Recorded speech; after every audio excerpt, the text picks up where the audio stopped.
Hi guys, my name is Steve B. Glad to be with you here on this beautiful Friday. It's actually still morning, but yeah, I'm down the park today. They got a balloon festival this weekend, so we're gonna do our meeting and then I'll be back on Sunday. But how are you guys doing today? I'd love it if you would give me a like and subscribe for today. That would be fantastic if you do that. Um, And anyway, I wanted to talk to you guys about loneliness and the alcoholic. Now, it's one of the traits they say. Loneliness is. I mean, they say alcoholism is a disease of the lonely, and I could identify with that because I remember when I first came into recovery. I didn't know how to interact with people. I had a group that I was kind of like had to come over to the house, and so we'd mingle and do stuff together. And but when I was a kid growing up, I had no idea how to interact with people.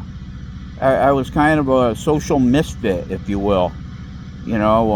I'm not proud of that, but I was very shy. I was introverted, and I wouldn't say boo to you. I just had no skills, no people skills whatsoever. And so I kind of grew up lonely. I could be in a group of people and feel like I'm all alone, when I was growing up. And then in my family, oh my goodness, my family was all like, whoever's the loudest gets what they want. And I was not the loudest. I didn't want any part of that, being part of that dynamic of the family, So I kind of, stayed to myself, when I, through the years, I would have a few friends. I always had a few good friends. And I'm thankful for that because, they knew me and I could be myself around them. And I didn't have to be someone else. Back in those days, I was like a chameleon. I mean, I could be whatever you wanted me to be. You want me to be this, I'll be this. You want me to be that, I'll be that. And honestly, no, I just want to be myself today. And that took a long time to get there. When I first, like in my growing up years, my way out of my loneliness was the bottle. And I learned that when I drank, and this was my favorite thing about it. When I drank, I felt better. I felt bigger, smarter, stronger. I just felt like, yeah, all the courage came out. Like I had no courage to be the real me. So what you saw was not what you got. Today I'm pretty good with being myself and not putting on a mask or having a fake facade. There was a gentleman. He was an old timer. He used to come to the meetings, and I really liked the guy. And he used to tell me. He says what I like about you is you're sincere. And wow, what a compliment. Sincere. That means what I say is what I mean. That I'm not putting on airs or something. That I'm the real deal. And when I see other people that are real, I feel attracted to them too. But yeah, I always like to say that when I got my voice in recovery, because I had nowhere to go with all my defects or all my troubles or whatever was going on in my head. When I wasn't drinking, I was a mess. When I was drinking, it was all right again because I didn't give a crap. When I came into recovery, I didn't know how to mix with people. That took a while. I was still very, very shy, very introverted. I didn't like sharing because I didn't like being looked at, or, I felt self-conscious, and what are people thinking of me? I pretty much said, hey, I don't care. You could think I'm an idiot, whatever. My life's going to go on. I just won't hang out with you. But, as far as, like coming in, that was a long process. And I am, I'm happy to tell you that it worked with me. I have so many gifts, I was a lonely person. Even when I came in, it was like, I don't know how to mix with these people. And half of them sound crazy. I didn't know I was crazy too. But, I love it. I love going to meetings. I love, seeing, I don't mix with everybody, but the ones I mix with, I like that. I like the fact that I could mingle with them, talk to them, share with them. I had so many gifts coming into the recovery rooms, and here I am again on my favorite place. They got a balloon festival going on tonight, so if you hear any noise or whatever, they're setting rides up, and it's like, I don't know, maybe nobody will come today, who knows, but I'm here. So if anyone comes, there's a meeting. But I remember last year, the day I came on the day of the balloon festival, and that was not that was not a great idea. We were tucked in a corner of the woods somewhere and couldn't hear anything because they had music and they had everything blasting. But that's why I decided to not come tomorrow. But I'm here today, and I don't want to drink today, and I don't want you to drink today. I'm here. I'm your encourager. I'm your helper. Hey, remember, when you give a like and subscribe, if you want to leave a comment, let me know how I'm doing. Let me know what you want to hear more of, or if you want to hear anything. But even to just say hi, I love to say hi. But like any other day, like every other day, God is still in charge. And no matter what happens, the world could end today, but quote unquote, God is still in charge. And that makes me happy, because he knows what's going on, and with him on my side, I can't lose. And with him on your side, you can't lose. So come to him. Come today. Today's as good a day as any to come. Yeah, he said, come unto me. Jesus said, come unto me, and I will give you rest. Come to me, all ye that labor and are heavy laden, and I will give you rest. Take my yoke upon you and learn from me, for I am meek and lowly of heart. You shall find rest unto your souls. For my yoke is easy, my burden is light. Jesus is there for you. He's there for you whenever you call on him. And he said, he who calls on me, I will in no wise cast out. He's never going to cast you out. He esteems you. He loves you. And he's just waiting for you to come to him. I do it every day. I have to. It's the main source of power, more than anything else. I go to all the meetings in the world. I could not drink the whole bit, but if I don't have God, I don't have nothing. I want God. If I have God, I have. If I have God, I have everything I need, and everything I want. Actually, it makes all the difference in the world. I grew up thinking God was a punishing God. My dad used to tell me he was.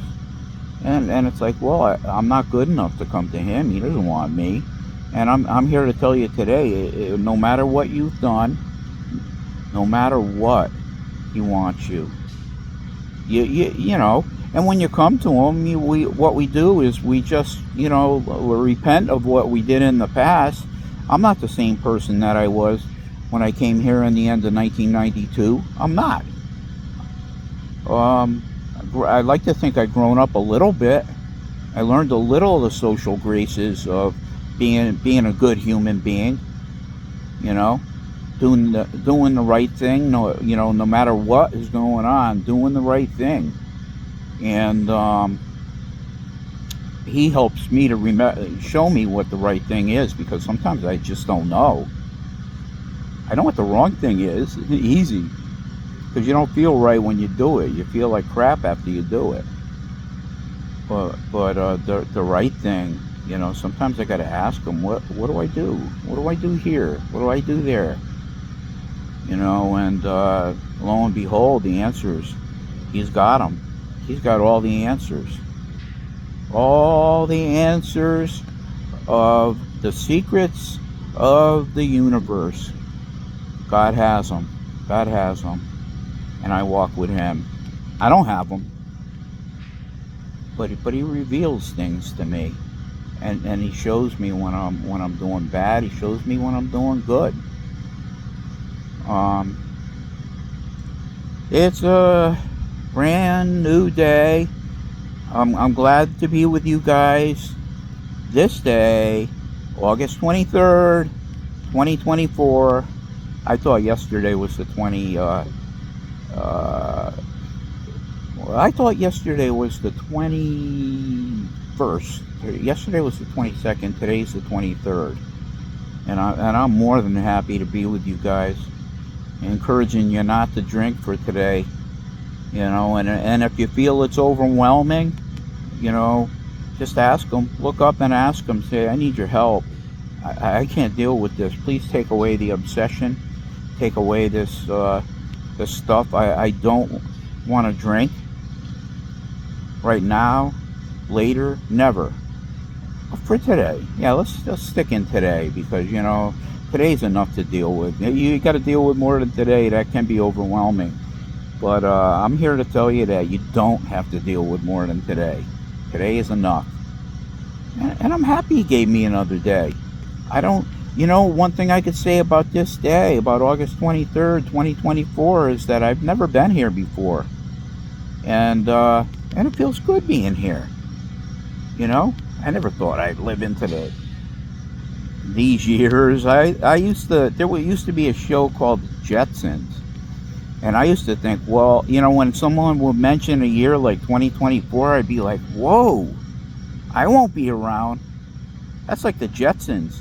I mean, it's kind of like nothing like the Jetsons, but technologically, we are more advanced than we've ever been with the technical stuff. And, oh my goodness, computers and all this.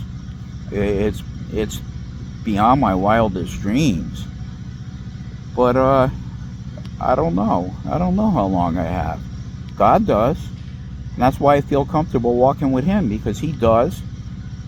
And he knows. He knows everything about me. He knows everything about you. Trust me, he knows everything about you. Even the things you think nobody saw, nobody knows about, God does. And that can be intimidating, but if you do the thing and you share with people and share with him, you're gonna be okay, no matter what you've done, no matter how bad it was. He's not gonna leave you nor forsake you. He's gonna be there for you, and he'll never ever leave you. Does God get angry with us? I think so. I think he gets disappointed with us when we sin or when we do things that are not good. And we could still do things that are not good. I don't practice them today. Today I just turn them over. I turn them over to him all the time. I'm constantly turning things over. And that's part of recovery is taking things that are not so great and turning them over. Life is good today. And if life is not good for you today, stop where you are and start it over. Start the day over, because you know what? You can turn this into a good day. You can turn it into a fantastic day. Turn it over. You know, there's an expression, turn it over, and I use that a lot since I've been in recovery. And that's me taking whatever's bothering me and giving it to God. Sometimes, you know, the Lord will say, we'll talk to people about it, and I do. That's part of the healing of all the hurts that we've ever had. You know, when we turn them over, we start to get better. You know, we start to heal. And that's what this is all about.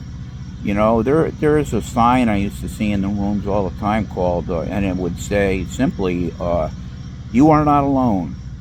And today I know beyond a shadow of a doubt, I was always a loner when I was a kid growing up, and I'm not alone today. I have God. I have friends in my life. I got meetings. I got recovery. Animals are my friends. I love animals. You know, thanks to Lena, she got me to loving them even more because of her good heart, and now I do too. It rubbed off on me, and that's a good thing. I'm glad. All right, guys, great getting together with you, and I love you all. God bless.